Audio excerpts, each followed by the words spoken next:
भारत की राजनीतिक व्यवस्था को या सरकार जिस प्रकार बनती और चलती है उसे संसदीय लोकतंत्र कहा जाता है और जहां से लोकतंत्र का संचालन होता है उस जगह को संसद कहते हैं।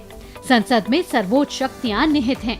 यह राष्ट्रपति और दो सदन लोकसभा और राज्यसभा को मिलाकर बनती है।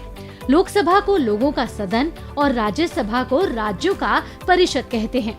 राज्यसभा को अपर हाउस और लोकसभा को लोअर हाउस कहा जाता है। संसद के सुप्रीम राष्ट्रपति होते हैं। राष्ट्रपति के पास संसद के किसी भी सदन की बैठक बुलाने, सत्र की समाप्ति करने और लोकसभा भंग करने का अधिकार होता है। दोनों सदनों में पास हुए बिल राष्ट्रपति की अनुमति के बाद ही कानून का रूप ले पाते हैं। सबसे महत्वपूर्ण यह है कि जब संसद का सत्र नहीं चल रहा तब राष्ट्रपति अध्यादेश जारी कर सकते हैं। अध्यादेश का मतलब यह है कि वह कानून जो संसद में पारित हुए बिना ही लागू हो गया हो। लोकसभा, जैसा कि नाम से ही जाहिर है, ऐसा सदन जहां सदस्यों का चुनाव जनता सीधा वोट डालकर करती है। राज्यसभा के सदस्यों का चुनाव राज्य विधानसभाओं के चुने हुए विधायक करते हैं। लोकसभा के अधिकतम 530 सदस्य सीधे राज्यों से चुनकर आते हैं। अधिकतम 20 सदस्य संघ राज्य क्षेत्रों का प्रतिनिधित्व करते हैं। इस प्रकार सदन की अधिकतम सदस्य संख्या 550 हो जाती है। राज्यसभा के प्रतिनिधियों की संख्या उस राज्य की जनसंख्या पर निर्भर करती है।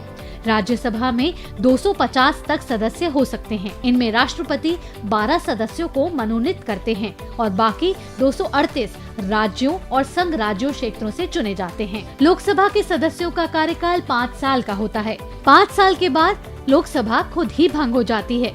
आपातकाल में सदन की कार्यवाही को बढ़ाया जा सकता है।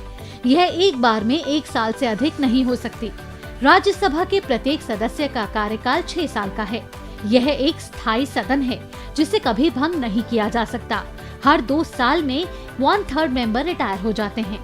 लोकसभा के रिप्रेजेंटेटिव लोकसभा अध्यक्ष होते हैं।